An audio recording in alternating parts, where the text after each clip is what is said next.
성도 여러분 안녕하십니까? 반갑습니다. 예.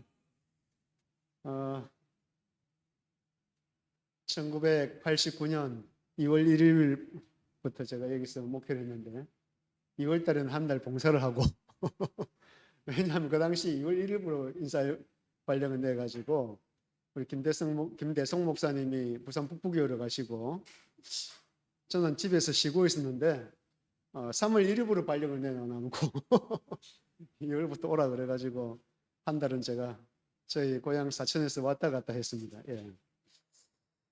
2년을 있다가 이제 그 통영에 있는 지금 천문교회가 아니고 그 옛날 천문교회를 갔는데 그 당시는 또 12월 말부로 그러니까 1월 1일부로 또 인사이동을 해가지고 12월 30일쯤 아마 이사를 간 것 같은데 거기도 가서 추워서 고생을 했습니다. 우리 미랄교회를 아는 분 계시나요? 미랄교회 아시는 분? 장로님만 아십니까? 밀알교회. 이 교회 전신이 미랄교회잖아요. 우리가 여기 미랄교회를 감리교회 미랄교회를 실성시장에서 우리 예배드리다가 한영호 목사님 때 그쪽 예배들 김대성 목사님 때 사가지고 와가지고 목사님은 여기서 예배를 안 드리고 바로 부산으로 가시고 제가 와가지고 그 당시 우리 장로님들하고 뭐 장금 치르고 그렇게 했죠. 우리 장로님하고 아름다운 추억이 있죠. 예, 여기 화장실도 만들고 여기 수리도 하고 이제 했는데 여기 이제 이후에 집을 사가지고 또 주차장을 넓히고 한 채를 더 샀으면 좋았는데 그걸 못 사가지고 좀 아쉽습니다만은 그래도 다행이라고 생각합니다.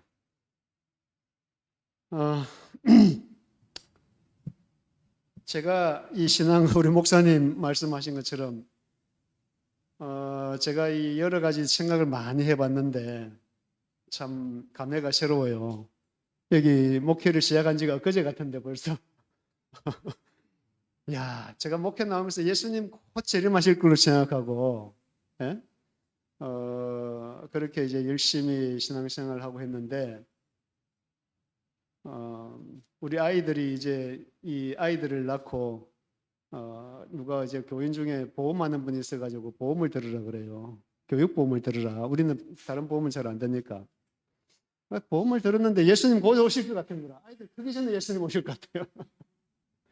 그래서 보험 해지도 해버리고 그래 살았는데 그 아이들이 지금 자라서 이제 뭐 다 한 세대가 지나가고 그리 됐습니다. 야간 우리가 예수님 다시 오실 때까지 신앙생활 예수님 오늘 오실 것처럼 그렇게 신앙생활 해야 되겠죠. 예. 제가 이 신앙의 유산을 하나 가지고 있는데 이 성경책이에요. 예. 1974년도에 제가 이 겨울에 74년도 아마 1월 달 그때 이제 이 겨울 방학 때로 시작하는데 그때에 이 전도회를 열흘 정도 했는데 다 참석하면은 이 성경책을 선물로 준다. 그래서 이 성경책 갖기가 얼마나 갖고 싶었던지 한 번도 빠지지 않고 다 참석해가지고 그때에 선물로 받아가지고 받자마자 내가 이게 뭔지 다 읽어봐야 되겠다. 그때 이제 중학교 2학년 때인데 그 겨울 방학 때에 이 성경책을 한 번 다 읽었어요. 예. 뜻은 잘 모르죠. 제가 그 뭐 어렸기 때문에. 그 공부하면서 이제 성경 통신 과목을 공부하고 정말 마음속에 기쁨이 충만하더라고요. 뜻은 다 몰라도 이해를 못해도 한번 읽고 쉬운 것들도 있고 어려운 것도 있지만은 우리 같이 또 공부하니까 정말 그때의 제 믿음이 참 크게 자라고 그 이후로도 이 책을 가지고 여러 번 읽고 그렇게 했습니다. 이런 성경 여러분 보신 적 있습니까? 옛날에 참 좋다고 생각합니다. 우리 재림교회에 여러분 이제 이 그 교회의 심장이라고 그렇게 이야기했는데 재림교회의 이 진리 핵심 진리가 5개가 있어요. 그 이 5개를 여러분들이 잘 설명을 할 수가 있어야 돼요. 지금부터 말하는 5가지 여러분들이 한 주제를 가지고 1시간 정도씩 아니면 요약을 해가지고 적어도 10분 내지 20, 30분이라도 다른 사람한테 설명을 할 수 있어야 우리가 예수님에 대해서 내가 잘 믿는구나 할 수 있어요. 제일 첫 번째는 뭐예요? 제7일 안식일. 예. 이 세상 사람들이 제7일을 안식일로 보내지 않고 일요일을 안식을 보내고 있어요. 그죠? 그 다음에 두 번째는 예수님 재림. 눈으로 보이는 올라가심을 본 그대로 다시 오시는, 육신을 보이는 그대로 오실 예수님. 영으로 재림했다 뭐 그런 말 아니고 우리 재림교회는 예수님이 그대로 올라가심을 본 그대로 다시 오실 것으로 믿습니다. 천천만만 천사와 함께 구름을 타고 오시는 그 예수님의 재림에 대해서 여러분들이 설명할 수 있습니다. 그 다음에 하늘 성소교회, 하늘 성소교회. 오늘날 이 세상에 수많은 사람들이 예수님이 지금 어디서 뭘 하시는지 모르잖아요. 예수님 이름으로 기도는 하면서 예수님이 지금 어디서 뭘 하는지 잘 모르고 있는 거예요. 그래서 우리 재림교회는 여기 있는 것처럼 성경으로 푸는 핵심 성소교리라 말씀했는데 우리 이 성소교리를 중심으로 지금은 하늘 성소에서 중보기도 하시는 예수님에 대해서 분명히 설명할 수 있는 것입니다. 그 다음에 마지막 5번째는 새 천사의 기별.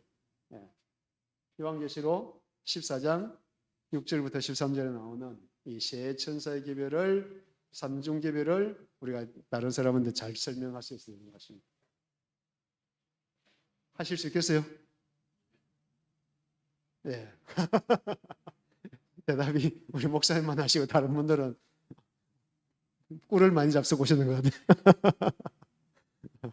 자, 그래서 이 성경 공부는 교육은 반복이에요. 반복적으로 우리가 알아도 다시 반복해서 배워야 기억이 되고 생각이 나서 가르칠 수 있는 것입니다. 그래서 오늘 우리가 이제 제가 이런 사경에는 처음 해봐요. 이런 사경에는 처음 해보는데 뭐 어쩔 수 없지만은 여러분들이 이 책에 있는 내용들을 요약해서 잘 내 것으로 만들어야 돼요.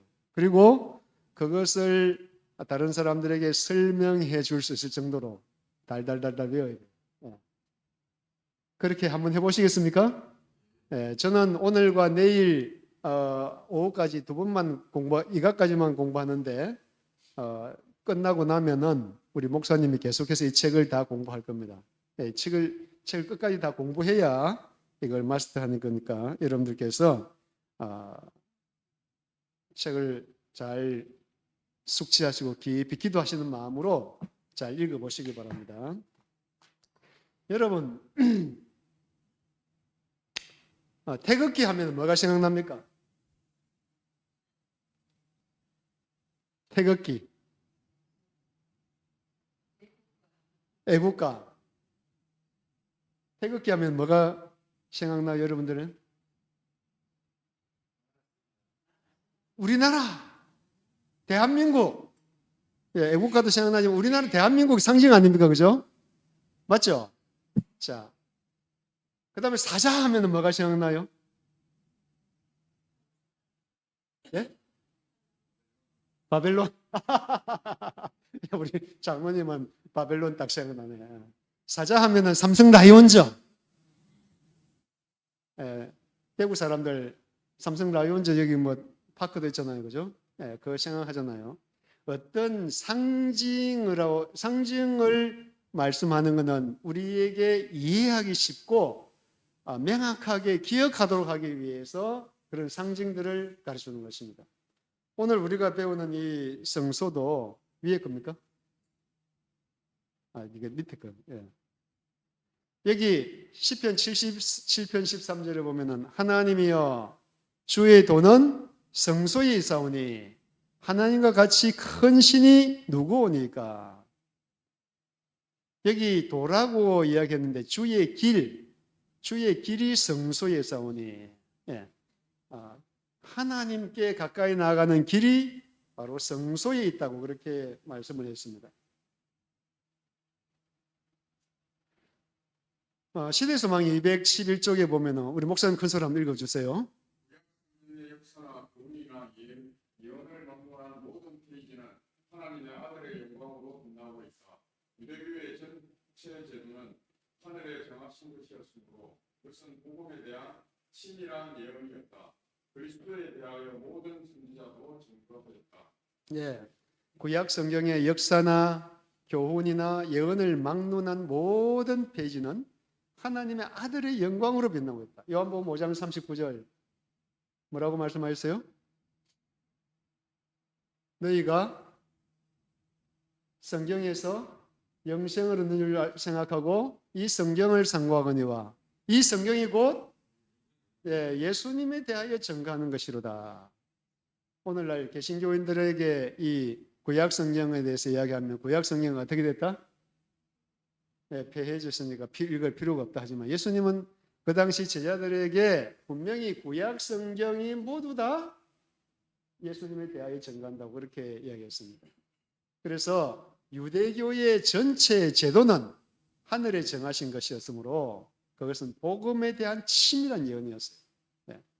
그래서 예수님에 대하여 모든 선지자들이 증거한 것입니다.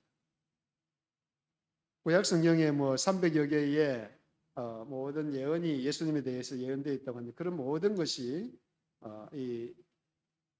다 예수님에 대해서 말씀해 주는 것입니다. 그래서 그 중에 특별히 이번에 우리 사경에서는 이 성소교리를 배우는 것입니다.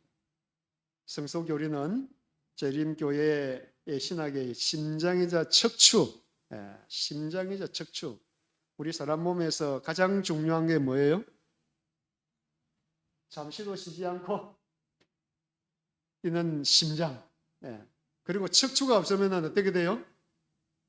허리 아파가지고 서지를 못하잖아요. 바로 앉지를 못하잖아요. 그만큼 중요한 것이라고 했습니다. 그래서 재림교회의 신학적 정체성을 밝혀주는 가르침이고 성경 전반에 대한 올바른 해석의 열쇠라 그렇게 말씀했습니다. 자, 우리가 이제 이 리뷰 앤 헤럴드에 있는 말씀을 보면은 성소와 그 엄숙한 예식들을 중심으로 이어지는 세대들을 통하여 발전되어야 할 웅대한 진리들이 신비스럽게 직결되어 있었다. 그렇게 말합니다. 자, 히브리서 9장 25절에 보면은 그리스도께서는 참것의 그림자인 손으로 만든 성소에 들어가지 아니하시고 바로 그 하늘에 들어가사 이제 우리를 위하여 하나님 앞에 나타나시고 예수님께서 하늘 손으로 만든 성소에 들어가신 것이 아니고 하늘에 들어가셨다고 그렇게 분명히 말씀합니다. 자, 우리가 이 목차를 보면 이 책의 목차를 보면은 십자가, 성천, 하나님 우편에 앉으시고 구약의 제사제도, 또 신약에 나타난 그리스도의 제사장 직분, 그리스도의 하늘 성소 봉사, 성소와 재림 전 조사 심판, 하늘 성소에서 수행되는 그리스도의 제사장 봉사의 적실성, 마지막으로 요약 몇 결론인데요. 이 성소와 관련하여서 바로 성소가 예수님에 대해서 증거하는 것이기 때문에 구약의 이런 모든 제도들이 예수님에 대해서 우리에게 알려주는 것이기 때문에 우리가 이것을 다 균형 있게 연구할 필요가 있는 것입니다. 그래서 성소는 하나의 하나님께로 나아가는 길을 가르쳐주는 상징입니다. 표상이에요. 그래서 우리는 이것을 열심히 공부해야 하는 것입니다. 예수님이 이 십자가에 달려 돌아가시고 부활하시고 성천하신 다음에 하나님 우편에 앉으셨다고 이야기 말씀합니다. 그런데 많은 사람들이 거기서 무엇을 하는지 잘 모르고 있어요.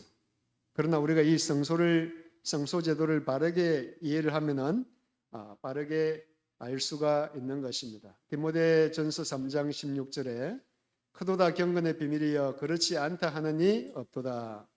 그는 육신으로 나타난 바 되시고 영으로 어렵다 하심을 받으시고 천사들에게 보이시고 만국에서 전파되시고 세상에서 믿음 받으시고 영광 가운데서 올려지시느니라. 우리가 이 경건의 비밀,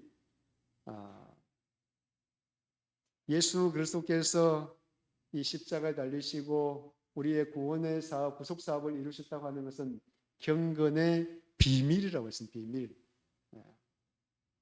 그래서 이것을 잘 모르는 사람들은 오해하게 되고 바르게 깨닫지 못하고 그렇게 되면은 구원에 이를 수가 없는 것입니다. 예수님이 십자가에 달려 들어가실 때 마지막으로 하신 말씀이 뭐예요? 요한복음 19장 30절에 보면은 다 이루었다 하셨습니다. 다 이루었다.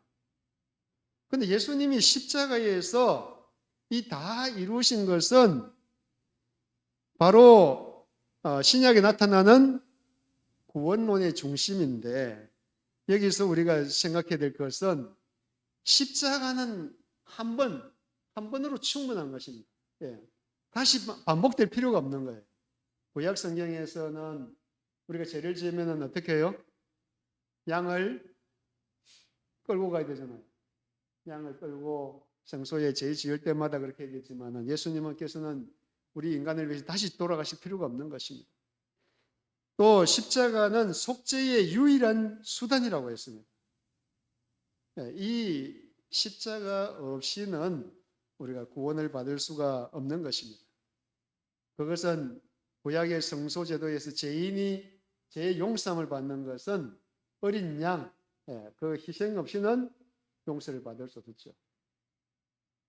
애굽에서 나올 때에 마지막 재앙이 뭐였습니까? 10번째 재앙이 장자들이 죽는 재앙이었어요. 그런데 이스라엘 집에는 어떻게 됐어요? 이스라엘 사람들 집에는 한 사람도 장자가 죽지 않았습니다. 뭐 때문에요? 양의 피를 임방과 좌우설주에 발랐기 때문에 그렇습니다. 그리고 십자가는 악한 세력들을 다 패배시켰다 말씀합니다. 그래서 예수님께서 십자가에 달려 돌아가심으로써 이 모든 구속 사업을 완성하셨습니다. 그리고 이제 예수님께서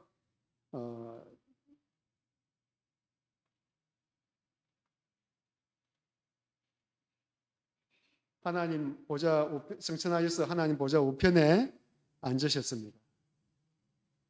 이 성천은 예수님의 성천은 예수님께서 이 땅에 오셔서 이루시고자 했던 모든 일을 다 마치셨고 그 희생 십자가의 희생이 하나님 앞에 하나님께서 받으셨다는 그 표시로서 오순절에 성령을 내려주신 것이죠. 그 약속이 그대로 이루어지고 하나의 국면이 이 땅에서 이제 또 성령께서 이 땅에 사실 일이 있다는 사실을 우리에게 보여주는 것입니다. 히브리서 9장 28절에 이와 같이 그리스도도 많은 사람의 죄를 담당하시려고 단번에 들이신 바 되셨고 구원에 이르게 하기 위하여 죄와 상관없이 자기를 바라는 자들에게 두 번째 나타나시리라. 하나님의 보좌 위에 앉으시고 이제 두 번째 나타난다는 말씀은 구원에 이르게 하기 위하여 다시 오신다는 말입니다. 그죠? 그래서 그분의 구원 사역이 재림 때까지 계속될 것을 의미하는 것입니다. 예수님이 이 돌아가신 희생은 한 번이면 족하셨어요. 다 이루셨어요. 그러나 우리가 아직도 이 땅에 있는 것은 예수님께서 하셔야 할 일이 남아있다는 것, 재림 때까지 예수님께서 하실 일이 남아있다는 것을 우리에게 알려주고 있죠. 그래서 이 대제사장이 하늘에 계신 것입니다.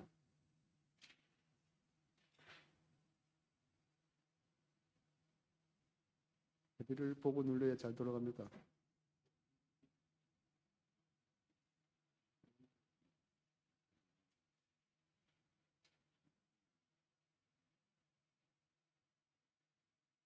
네.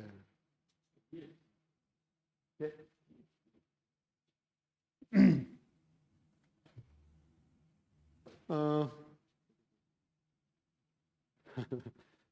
어, 예. 예수님께서 이제 하나님 보좌 우편에 앉으셨다. 이 말이 무슨 뜻일까? 네. 하나님 보좌 우편에 앉으셨다는 이 말씀은 신체적인 자세가 아니라 지위와 기능이라고 말씀했습니다. 이 표현을 통해서 하나님과 공동 통치자로서 지니는 그분의 역할과 기능이 무엇인지를 밝힐 수 있다고 우리 저자가 이야기하고 있습니다. 예. 스데반이 순교하기 직전에는 예수님이 하늘에서 하나님 보좌 우편에 서 있다는 것을 이제 보여주죠. 예. 그만큼 이 관심을 가지고 지켜보고 있다는 것을 이야기해 주시고, 그 다음에 요한은 하늘 성소를 보았는데, 주의 날에 성소를 보았는데, 일곱 금초대 사이에, 일곱 교회 사이에, 상징하는 금초대 사이를 거니시는 예수님. 예수님이 지금도 하늘에서 우리에게 관심을 가지고 있구나 하는 것을 보여주시는 것입니다. 네. 자, 그래서 십자가에서 부활하시고 승천하셔서 하나님 우편에 앉으셨습니다. 그리고 예수님께서 재림하실 때까지, 다시 오실 때까지 그곳에 계신다, 그렇게 말씀하셨습니다. 그래서 예수님께서 십자가에서 그분의 희생 사역을 다 마치셨지만 하늘 성소에서 그분의 백성들을 위해서 왕과 제사장으로서 여전히 일하고 계신다. 예수께서는 대제사장으로서 그분의 희생에 근거한 혜택을 당신을 믿는 개인에게 적용하고 계신다. 예, 우리가 이제 그 보면은 여러분들 저기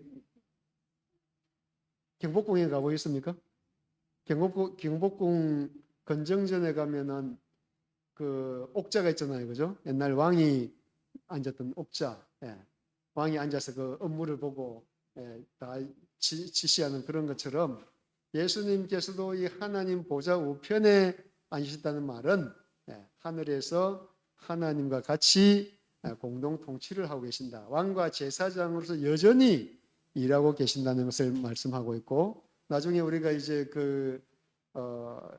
뒤에 가면은 이제 다니엘 7장에 있는 말씀과 조사 심판에 대한 그런 것들, 왕은 앉아서 그냥 업무만 보는 것이 아니라 심판자 역할까지 하는 그런 것을 우리에게 가르친다는 것입니다. 그래서 하늘 성소에서 그리스도 중보 사역은 십자가를 보충하는 것이나 십자가의 부록이 아니라 전체를 이루는 필수적인 부분이다. 그러므로 교회가 하늘 성소에서 중보자로서 하시는 그분의 사업의 참된 성격을 온전히 이해하는 것은 매우 중요하고 적실하다고 그렇게 말씀합니다. 오늘날 이 일반 개신교인들은 죽으면 어디로 가요? 예? 아니, 개신교인들. 일요일 교인들은 죽으면은 바로 지옥은 아니고 천당이. 그래서 요즘은 그냥 이 개신교인들 장례식에 가보면은 장례 예배가 아니고 뭐라고 그래요? 예. 장례 보시면 그분들은 천국 보내는 환송 예배라고 그래요. 천국 환송 예배. 죽으면은 다 천국으로 바로 간다 그렇게 생각하고 있어요. 그런데 예수님이 다시 오실 필요가 있어요, 없어요? 죽으면 천국 가니까 뭐 예수님 재림할 필요가 없어요. 천주교인들은 죽으면 어디 가요? 연옥에 가 있다가 안 그러면 이제 천당에 못 간 사람은 연옥에 가 있다가 땅에 있는 사람들이 그분을 위해서 뭐 기도를 하거나 물질을 드리면은 어떻게 된다고요? 천국을 간다고 그렇게 가르치잖아요. 그래서 우리 목사님이 이제 어떤 교인의 집에 초청돼 가지고 갔더니 거기에 이제 그 가족 중에 신부님이 와 있더래요. 가족들 중에 그런 분 있잖아요. 그 신부님이 와 있길래 물어봤대요. 천주교에서는 예수님이 언제쯤 재림한다고 믿습니까? 그렇게 물어봤대요. 그랬더니 그분 하신다는 신부님 하신다는 말이 목사님은 아직도 예수님 재림할 걸 믿고 있어요. 우리는 예수님 재림할 거 안 믿어요. 그러더래요. 예. 자기들은 죽어서 다 연옥 가고 천당 가버리니까 재림할 필요가 없는 거예요. 예. 그런데 우리는 아니다. 땅 속에 무덤 속에서 잠자고 있다가 믿는 사람은 무덤 속에 있다가 예수님 재림 때에 우리 이름을 호명하면은 데살로니가전서 4장 16절에 주께서 호령과 천사장의 소리와 하나님의 나팔로 친히 하늘로 강림하실 때에 그리스도 안에서 죽은 자들이 먼저 일어나고 그 말씀 있잖아요. 우리는 그것을 믿는 것이죠. 그런데 일반 이 개신교인들이나 가톨릭 교인들은 예수님의 재림이 지체되니까 아예 안 믿는 그런 모습을 보게 되는 것입니다. 그러나 분명한 것은 우리가 예수님이 재림을 하신다는 진리가 바로 이 성경에 우리가 믿는 성경에 기록되어 있는 것입니다.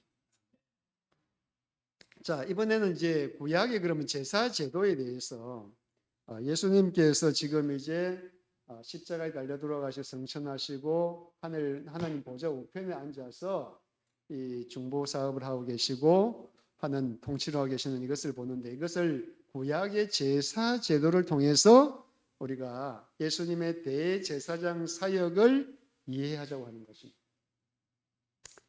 자, 여기 이 그림은 여러분 다 이해되시죠? 왼쪽 그림은 이제 죄를 지으면은 죄를 지은 사람이 이제 양에 와가지고 양에다가 그 머리나 양의 몸에다가 자기 죄를 다 고백을 합니다. 그러면 죄가 거기 전가되는 것입니다. 그리고 나서는 이제 양의 목을 따서 그 피를 받는 것입니다. 그 양은 이제 여기 불태우기도 하고 번제로 드리게 되면은 번제단에 다 불태우고 안 그러면은 뭐 기름만 태우고 한 그런 것도 속죄제도 있고 그렇습니다. 그리고 그 피를 이제 제사장이 받아서 성소에 가져가서 뿌리는 것입니다. 그래서 우리가 왜 그러면은 이 성소를 바르게 알아야 되느냐?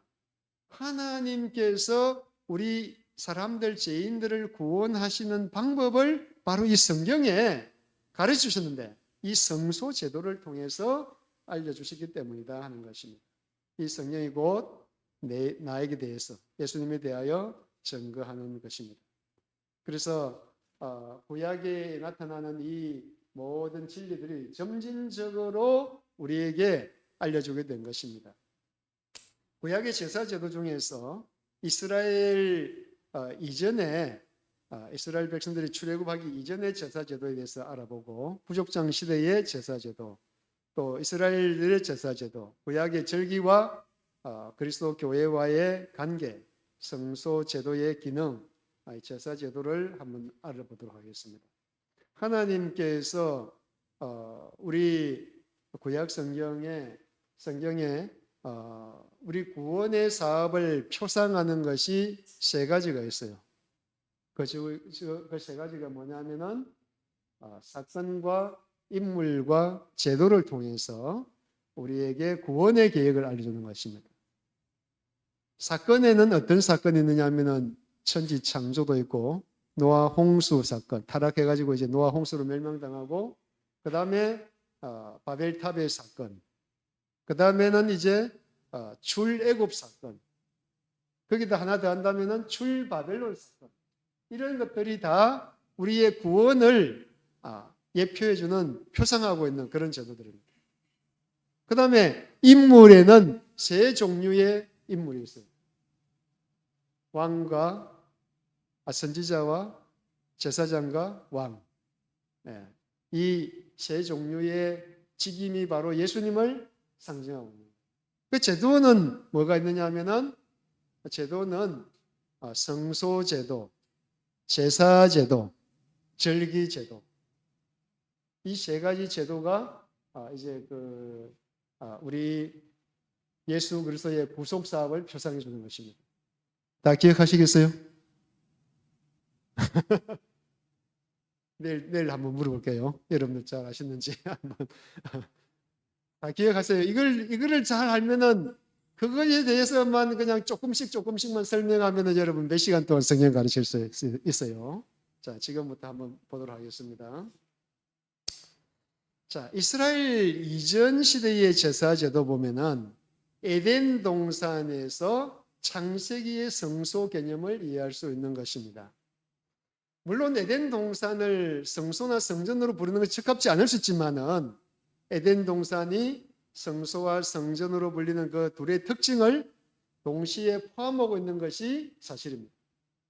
지금 뭐 시간이 없기 때문에 제가 이게 다 말씀드릴 수는 없지만 여러분들이 책에 있는 다 내용들이니까 여러분들께서 책을 한번 잘 읽어보시기를 바랍니다. 여기 18쪽부터 나오는 말씀인데요.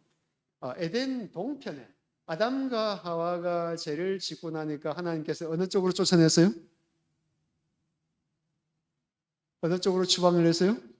에덴의 동쪽에 두루도는 화영금 그룹을 두어서 지키게 하셨잖아요. 자, 이것은 뭐와 관련이 있느냐 하면은 성소의 문이 어디에 있어요? 성소에는 성소가 이 장방형으로 이렇게 되어 있는데 문은 한 군데밖에 없잖아요. 저쪽에 우리 교회는 뭐 이쪽에도 문 있고 저쪽에도 문 있고 뭐 그렇지만은 성소는 정막은 하나 동쪽에 하나밖에 없어요. 그것이 바로 이 에덴 동산과 창세기의 성소 개념이 비슷한 그런 개념을 가지고 있다는 것입니다. 그 다음에 수원, 에덴 동산에서는 강이 흘렀다 그러잖아요. 몇 개 흘렀어요? 네 개의 강이 거기서 흘렀는데 저기 에스겔서에 보면은 40장부터 쭉 보면은 마지막에 그 하늘 내 성소에서부터 하나님 보좌로부터 생명강이 흘러나오고 그 성막에는 강은 없는 대신에 뭐가 있어요? 물두멍이 있는 것입니다. 자, 그 다음에 생명나무. 생명나무는 이 창세기에서 이제 몇 번밖에 안 나오는데 성소에서는 무슨 생명나무가 있느냐?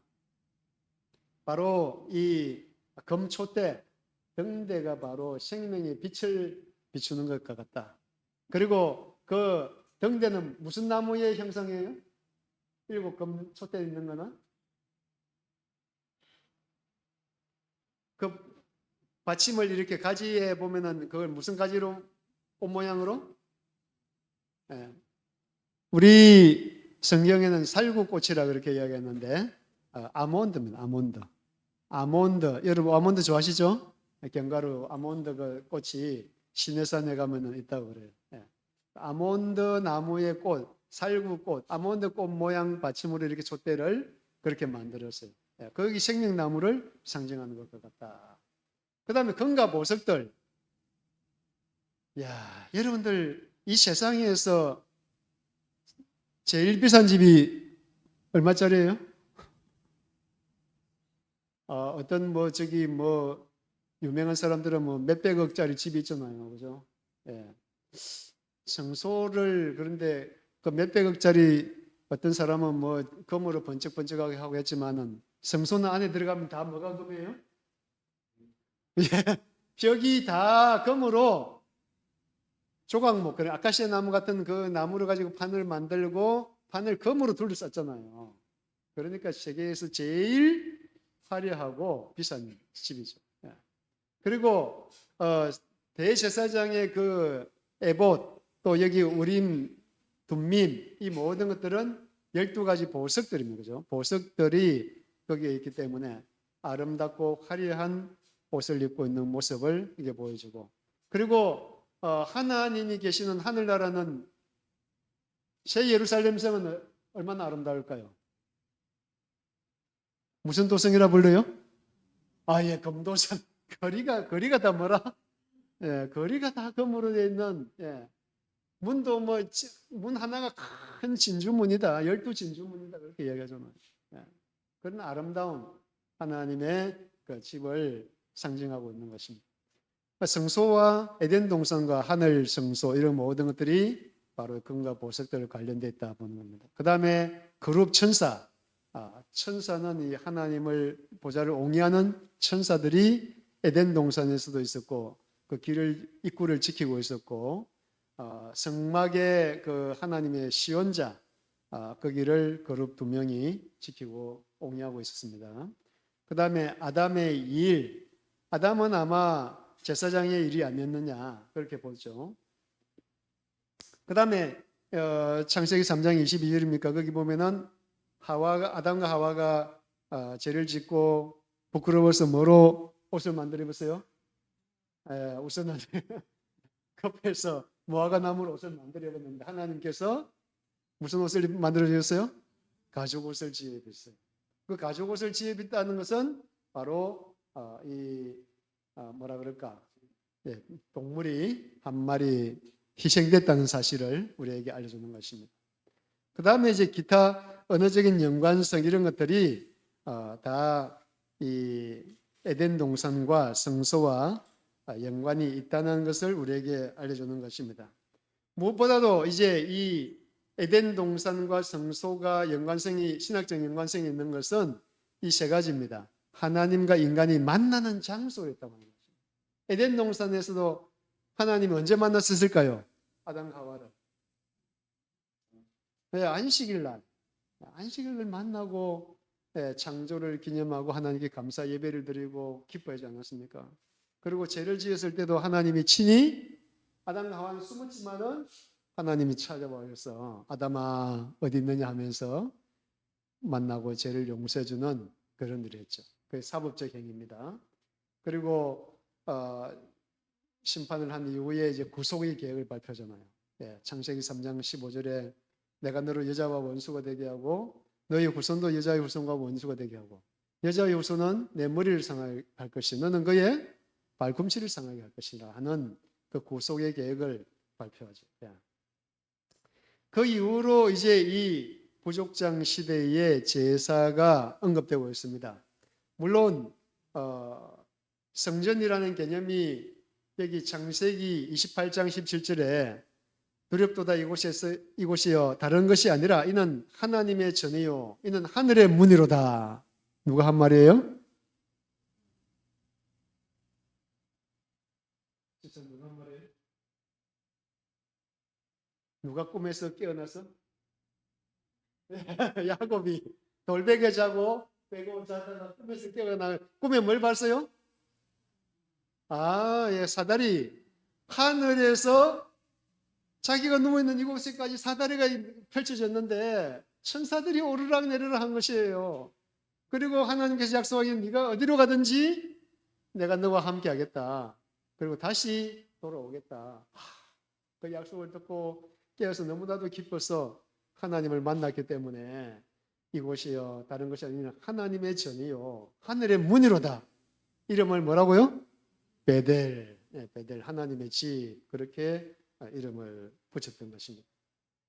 그래서 이 부족장 시대에 이제 이 성소의 개념을 보면은 그들은 제단을 사용했습니다. 아브라함도 가는 곳마다 제단을 쌓아서 예배를 드렸고 제사를 드렸어요. 제사라고 하는 것은 두 가지 제사가 있는데 유혈 제사와 무혈 제사. 양을 잡아서 피를 흘리는 것과 그거 아니고 그냥 소재 곡식 가루만 들어있는 것도 이제 이 제사가 되었던 것입니다. 두 가지 종류의 제사가 있고 제물은 땅의 소산 민하라고 하는 소재가 있고 양의 첫 새끼 양의 그 희생을 드렸고 짐승과 정결한 짐승과 새 어린 양 순양 이런 것들이 제물로 사용됐습니다. 그 다음에 제사장은 부족장에는 사용되지 않았지만은 그 직무를 수행했습니다. 물론 부족장들이 이제 그 하는 경우도 있고 멜기세덱이라고 하는 제사장도 또 하나님 택한 제사장도 있었지만은 가정에서는 가장이 그 역할을 또 해온 것을 우리가 보게 됩니다.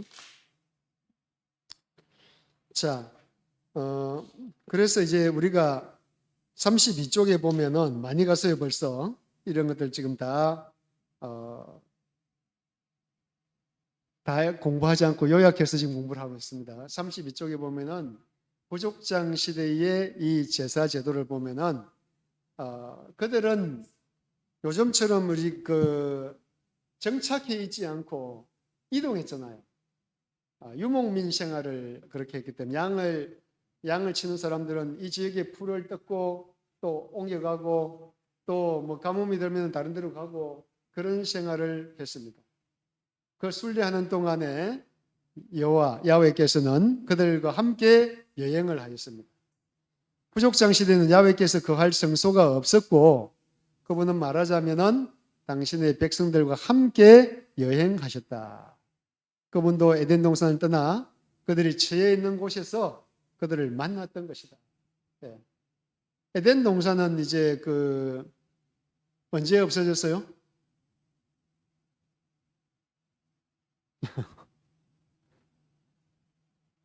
언제까지 있었다고 이야기합니까? 예언의 보면은 노아 홍수 때까지는 있었다. 노아 홍수 때 하나님께서 그것을 하늘로 옮기셨다고 뭐 그렇게 표현하시는데 노아 홍수 이후로는 에덴 동산이 없어졌죠.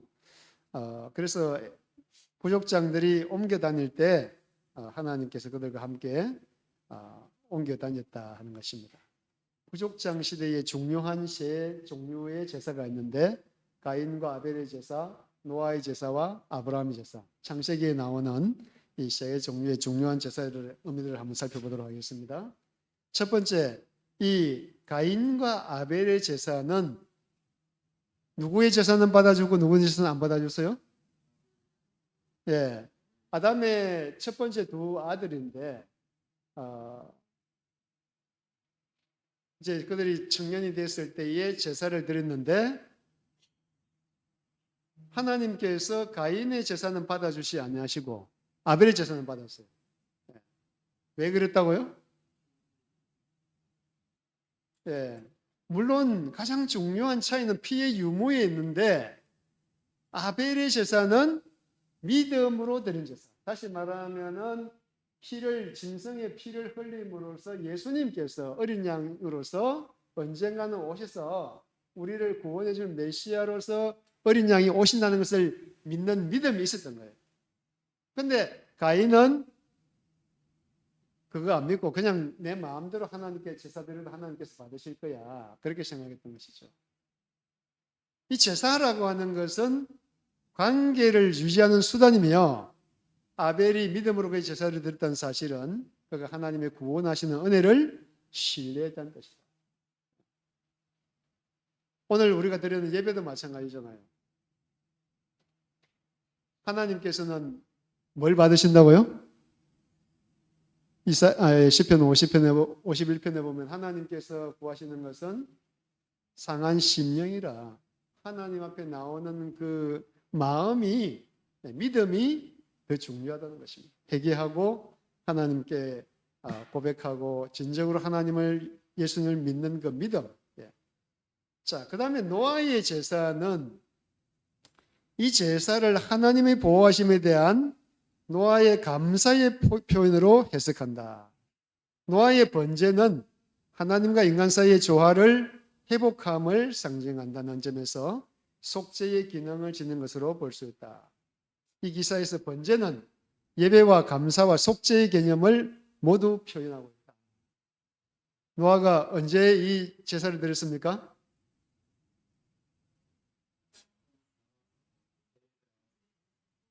네, 홍수가 끝나고 이 배가 머물러서 배에서 나왔을 때에 처음으로 한 것이 바로 이 제단을 쌓고 제물을 드렸습니다.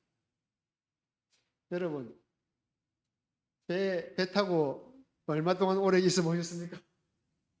유람선 타고 맨날 며칠을 살아보신 적 있습니까? 안 살아보시면 잘 모르시는 모양이네, 그죠? 배 타고 여행하는 것은 좋은데 어떨까요? 기분이?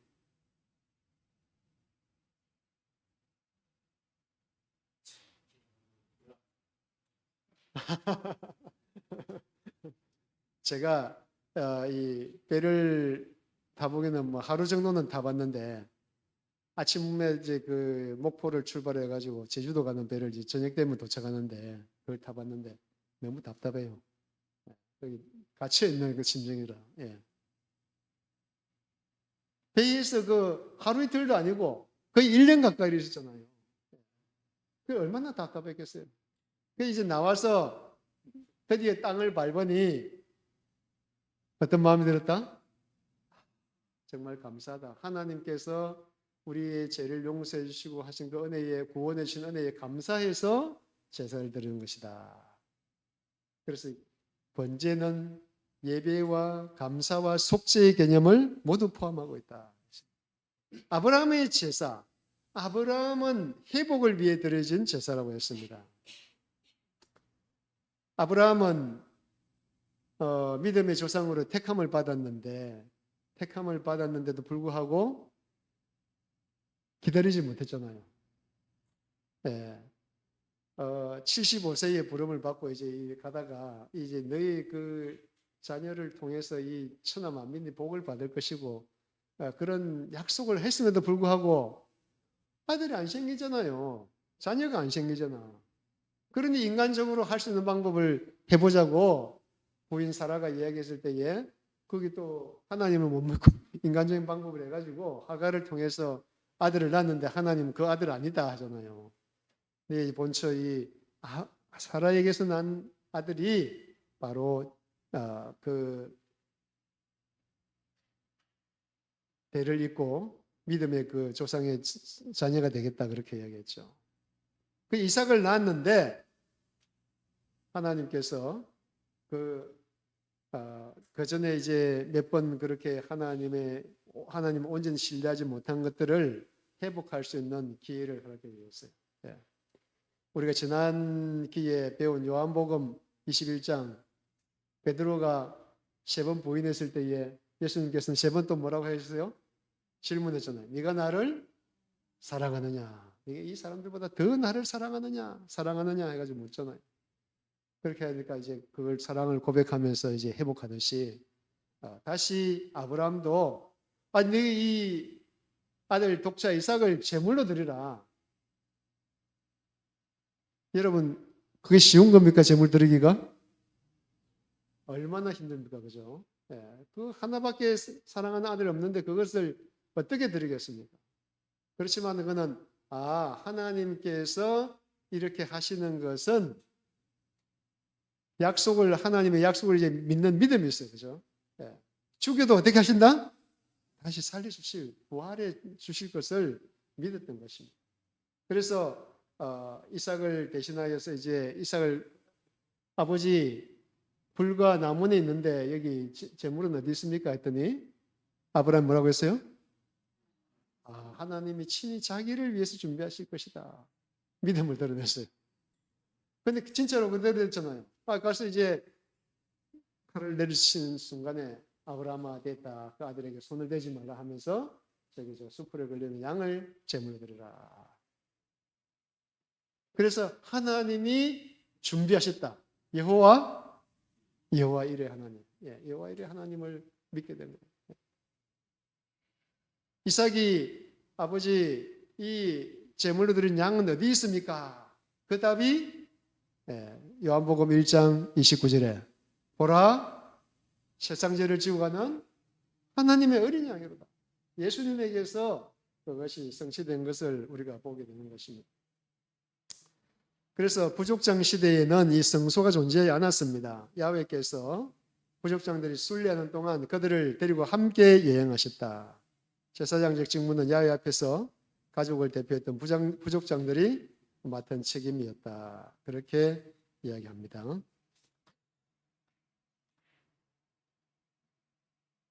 자, 이스라엘 제사제도 조금만 더 보고 오늘 마치겠는데요.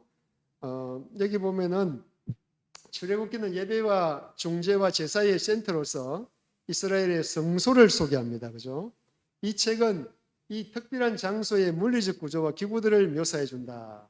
또 그것은 제사장 위임식에 필요한 지시사항을 말하며 성소와 관련된 가장 중요한 신학적인 개념들을 제공한다고 말하고 있습니다. 아까 제가 말한 사건 인물 제도 중에서 제도는 성소제도와 제사제도 또 절기제도 이 세 가지가 있는데 그 중에서 우리가 제사제도에 대해서 한번 살펴보겠습니다. 먼저 이 성소에 들어가면은 구조와 기구들을 우리가 좀 볼 필요가 있습니다. 이 성소는 세 부분으로 나뉘어져 있습니다. 제일 첫 번째는 휘장을 동쪽의 시장을 열고 들어가면은 뜰이 나옵니다. 뜰. 그곳에 이제 재물을 잡는 데가 있고 테이블 같은 것들이 있고 그 다음에 번제단이 있고 그 다음에 물두멍, 물두멍이 있습니다. 여기까지가 이제 뜰입니다. 뜰에는 누구 어느 직분을 가진 사람 들어갈 수 있어요? 보통 이제 이스라엘의 남자들이 들어갈 수가 있었습니다. 그리고 제사장들이 거기서 하고 사람들은 이제 그 뜰 안으로 성소까지는 들어갈 수가 성소 없었고 성소 안에는 두 번째 성소는 제사장만 들어갈 수 있습니다. 성소에는 이제 여기에 그 세 가지 기구가 있죠. 뭐가 있어요? 진설병 떡상과 분향단과 촛대가 있었습니다. 이 세 가지가 있고 마지막으로 이 지성소에는 대제사장만 들어갈 수 있어요. 1년에 한 차례씩 대제사장만 들어갈 수 있었는데 그냥 들어가면 안 되고 분명히 속죄 양을 잡은 피를 가지고서 들어갈 수 있었습니다. 그래서 우리가 이 성소와 지성소를 네 겹에 천으로 덮었는데 제일 안에는 흰 양털 그리고 제일 안에는 그 흰 양털입니까? 수놓은 그 천도 있고 흰 양털 그 다음에 빨간 양털 그리고 마지막으로는 해달 가죽으로 물돼지 가죽으로 그렇게 덮었다고 했습니다. 겉으로 봐서는 그렇게 화려하지 않지만은 안에 들어가면은 정말 화려한 그런 모습을 보여주는 것입니다. 그래서 성막의 세 구역은 거룩함의 등급에 따라서 뜰, 성소, 지성소로 구분되었고 각기 다른 부류의 사람들이 출입할 수 있는 등급에 따라서 이렇게 구분된 것이다. 예배자와 레위인들은 뜰에 접근할 수 있었고 제사장은 성소에, 대제사장은 지성소에 들어갈 수 있었다 하는 것입니다. 성소의 기구들은 이렇게 6가지의 기구가 있습니다. 번제단은 제물을 잡아서 제사를 드리는 곳이고 두 번째 물두멍, 진설병상은 물두멍에는 제사장이 성소에 들어갈 때에 씻고 들어가는 것이 침례를 상징하는 그런 것들이고 진설병상은 떡상, 생명의 떡을 주는 그런 것입니다. 그리고 등대는 빛을 비추는 것, 하나님의 생명의 말씀을 또 상징한다. 주의 말씀은 내 발의 등이요 내 길의 빛이니이다. 그렇게 말씀하죠. 분향단은 성도들의 뭐라고요? 하나님의 그 향과 함께 올려지는 그 기도를 상징하는 것이다. 이 성소에서 이 번제단은 이 네 기둥의 뿔을 만들었어요. 뿔은 권위 이런 것들을 상징하는 하나님의 임재를 상징하는 건데 여기 이제 대속죄에 이르는 제사에서 이 제단의 그 뿔에 피를 발랐고 매일 또 제사에서도 발랐고 하나님의 권능을 상징하는 것이라고 그렇게 이야기합니다. 물두멍은 정결을 상징하는 것이다. 하나님과 불결은 공존할 수 없다.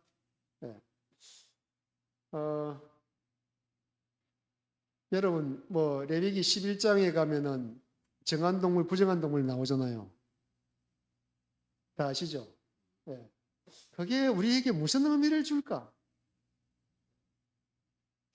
이 책에 보면 나와 있는데 확실히 그 의미를 우리 깨달았습니다. 그죠? 부정한 것은 죄를 상징하는 거예요. 부정한 것은 죄. 정한 것은 하나님의 의, 깨끗한 그것을 상징하는 것입니다.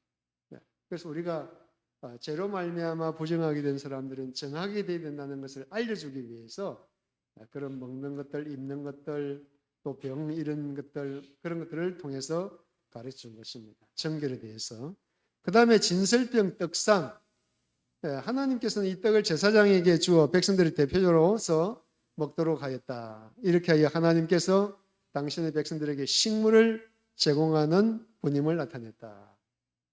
물론 이 뭐 성소에서 안식일마다 이것을 이제 교체했는데 가지고 나오면은 정결한 사람들도 먹을 수는 있었죠. 다윗이 도망갔을 때에 자기 군사들 도망갔을 때 배가 고파서 먹을 것이 없었는데 뭐 좀 달라고 하니까 이거밖에 없는데 너희들 정결하면 주겠다 그렇게 저는 그런 것을 보게 됩니다.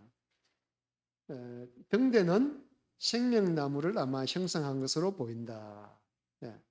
스가랴의 등대는 빛들을 하나님의 편재성, 하나님이 어디나 빛이 비치는 곳은 어디나 계시는 것처럼 그렇게 편재성과 결부시켰고 또 기름을 주의 영의 능력과 결부시켰습니다.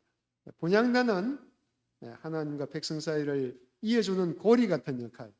우리가 이런 것들을 생각하면서 하나님 앞에 기도하면은 그 기도가 향을 올리면 어떻게 돼요? 향이 성소에서 지성소로 넘어갔잖아요. 그 위의 틈을 통해서 그죠? 그래서 그 향을 통해서 우리의 기도가 하나님께로 하나님 보좌로 올라간다는 것을 상징적으로 우리에게 보여주는 것입니다. 그리고 이 언약궤, 언약궤는 하나님께서 자기의 뜻을 계시하신 장소인데 장소고 두 번째로는 하나님의 백성들의 죄를 속하시는 곳. 다시 말하면 용서해 주는 곳, 시언자, 은혜를 베푸는 곳이라고 그렇게 이야기했습니다. 그리고 걔는 그분의 백성의 왕이요 인도자, 그들을 보살피고 먹이시는 분으로서 하나님의 임재를 상징했습니다.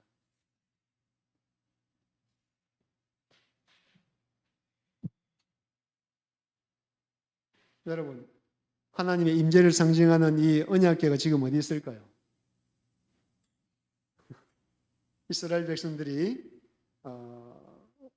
BC 586년에 이 성소가 다 멸망될 때에 파괴될 때에 이것은 제사장들이 어디 감추었다 그랬어요. 지금은 어디 있는지 아무도 모르는 것입니다. 지금은 이거 뭐 찾을 필요도 없죠. 하늘의 성소에 예수님이 계시기 때문에 더 이상 그것은 필요 없어요. 그러나 거기에 이 하나님의 보좌를 옹이하고 있는 거룩 천사와 하나님의 임재 또 그 밑에 안에 하나님의 법이 하나님 보좌의 기초라는 사실을 우리는 늘 기억해야 하는 것입니다. 그리고 이 제사장 직분은 세습적으로 아론의 족속에게만 속하였고 그 지파의 나머지는 레위인들이 되었다. 아론은 대제사장이었고 그의 장자만 대제사장으로 대를 이었고 다른 이들은 제사장이 되었다. 제사장은 이 장자들이 이제 봉사로 부름을 받은 것이 보이지만은 6월절 통해서 나중에는 이제 금송아지 사건 이후에 레위 지파가 장자를 대신하여 성소 봉사를 위해서 선택된 것이라 그렇게 말합니다. 제사장의 기능을 하기 전에 하나님 앞에 위임식을 했습니다.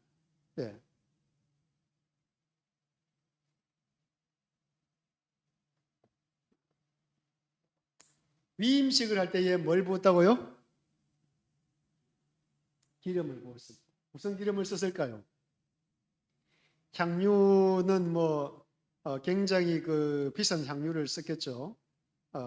보통에는 이제 올리브유를 쓰지만은 그 다음에 유향 여러 가지 그런 향유가 이제 만드는 법이 또 거기 나옵니다, 그죠? 그런 것들을 썼다 하는 것입니다. 하나님의 성령을 상징하는 건데 그 기름 부음을 받은 사람을 뭐라고 이야기합니까? 히브리어로 메시아. 기름 붓다 하는 것은 마샤, 메시아. 메시아라고 하는 것은 하나님의 특별한 임무를 받은 사람. 어떤 종류의 사람들이 기름 부음 받았습니까? 왕과 선지자와 제사장. 특별히 또 여기 대제사장의 위임식 하는 그런 것을. 그 제사를 드리는데 위임식 한 동안에 세 가지 종류의 제사를 드린다고 했습니다. 속죄제와 번제와 위임식의 순양. 제사장의 역할, 기능은 여러 가지가 있는데 행정적인 직무 가운데서는 제산의 가치를 매기는 일, 피부병을 검진하는 일, 성전을 보수하는 일 등이 포함되었다. 이들의 중요 임무는 종교적인 것이었다. 본질적으로 그들은 하나님과 사람 사이의 중보자 역할을 담당했다. 제사장이 하는 역할을 우리가 왜 알아야 될까요? 여러분과 제가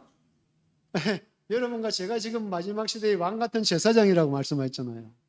물론 히브리 유대인들 중에서는 레위인들이 제사장이었지만은 출애굽기 19장 5절 6절에 보면은 이스라엘 백성들이 제사장 민족으로 택하신 백성으로서 열방 가운데 제사장 족속과 같았어요. 예. 이 마지막 시대에는 베드로전서 2장 9절에서는 바로 여러분과 제가 지금 예수님을 믿는 사람들이, 유대인들이 혈통적으로 유대인들이 아니라 예수님을 믿는 사람들이 제사장이들이기 때문에 우리가 제사장에 하는 일들을 잘 알 필요가 있는 것입니다. 예. 우리가 지금은 뭐 이런 것들을 하지 않지만 영적인 이런 일들을 하는 필요가 있고, 사람들 앞에서 하나님을 대표하는 이런 일들을 우리가 하는 것입니다. 그리고 하나님 앞에서 백성들을 대표하고 백성들을 축복하는 그런 기능들이 바로 이 제사장의 역할이다. 그래서 제사장은 하나님 앞에서 자신의 인격을 통해서 온 나라를 대표했다. 이것은 에봇의 견대 위에 놓은 두 보석을 통하여 상징적으로 예시됐다.